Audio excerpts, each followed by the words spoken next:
ರೈತರ ಪರವಾಗಿ ನಿಂತಿದ್ದ ನಮ್ಮ ಎಲ್ರಿಗೂ ಒಂದು ಅಂದರೆ ಆಟದ ವಿಚಾರ ಹೋರಾಟಕ್ಕೆ ತಿರುಗ್ತು.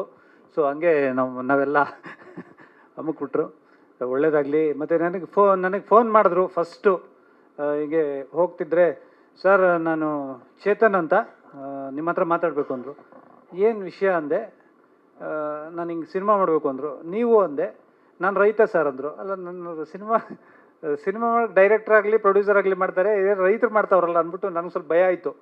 ಆಮೇಲೆ ಹೋಗಿ ಕತೆ ಹೇಳ್ತೀನಿ ಅಂದರು.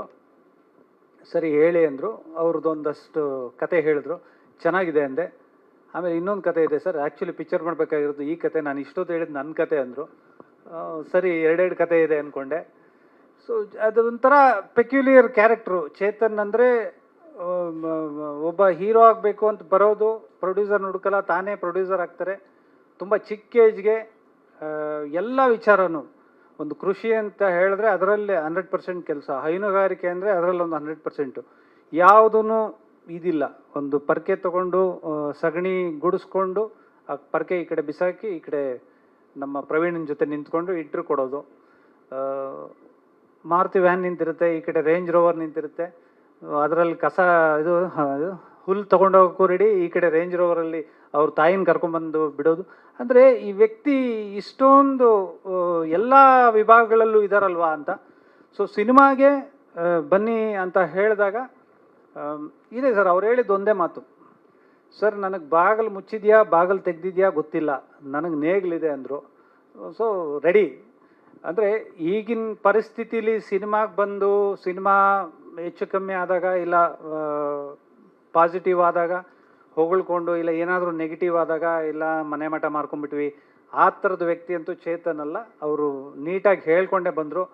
ಸರ್ ಎಲ್ಲರೂ ಹೇಳ್ತಾರೆ ಕಲೆ ಎಲ್ಲರೂ ಕೈ ಬೀಸಿ ಕರೆಯುತ್ತೆ, ಕೆಲವ್ರು ಮಾತ್ರ ಕೈ ಹಿಡಿಯುತ್ತೆ ಅಂತ.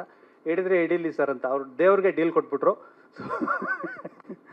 ಸೊ ಮತ್ತು ತಂಡ ತುಂಬ ಚೆನ್ನಾಗಿ ಕಟ್ಟಿದ್ದಾರೆ. ಒಳ್ಳೊಳ್ಳೆ ಟೆಕ್ನಿಷಿಯನ್ಸ್ ಇದ್ದಾರೆ. ಪ್ರಕಾಶ್ ಅವರು ಎರಡನೇ ಸಿನಿಮಾ ಅನಿಸುತ್ತೆ, ಮೊದಲನೇದು RCB ಅಂತ ಒಂದು ಸಿನಿಮಾ ಮಾಡಿದರು, ಈ ಸಿನಿಮಾ ನಿರ್ದೇಶನ ಮಾಡ್ತಿದ್ದಾರೆ. ಯೋಗಿ ಅವರಿದ್ದಾರೆ.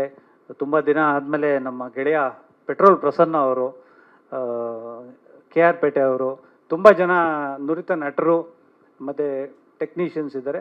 ತುಂಬ ಇಂಟ್ರೆಸ್ಟಿಂಗಾಗಿ ಕತೆ ಬೇರೆ ಹೇಳಿದ್ರು. ಕತೆ ಅವರೇ ಬರ್ಕೊಂಡಿದ್ದಾರೆ ನಮ್ಮ ಚೇತನ್. ತುಂಬ ಚೆನ್ನಾಗಿದೆ ಕತೆ. ಮತ್ತು ನೀವು ಎಲ್ಲರ ಆಶೀರ್ವಾದ ಪಡ್ಕೊತಾ ಇದ್ದೀರಾ. ಸೊ ಇದೇ ಥರ ಸಿನಿಮಾನು ಯಶಸ್ಸಾಗಲಿ ಅಂತ ಕೇಳ್ಕೊಳ್ತಾ ಇದ್ದೀನಿ. Thank you so much. ಯಾರ್ದು ಅವ್ರದ್ದೊಂದು ಬೇಸಿಕ್ ಲೈನ್ ಕೊಟ್ಟರು. ಸೊ ಅದು ಕತೆ ಬಂದು ಅಮ್ಮ ಮತ್ತು ತುಪ್ಪದನ್ನ ತಿನ್ಕೊಂಡು ಬೆಳೆದಿರೋಂಥ ಮಗು ಮೇಲೆ ಬರುತ್ತೆ. ಸೊ ಆ ಒಂದು ಪರಿಸ್ಥಿತಿ ಹೇಗೆ ಅವ್ರನ್ನೆಲ್ಲ ಕರ್ಕೊಂಡು ಹೋಗುತ್ತೆ ಅನ್ನೋದು, ಅಮ್ಮನ ಮಗ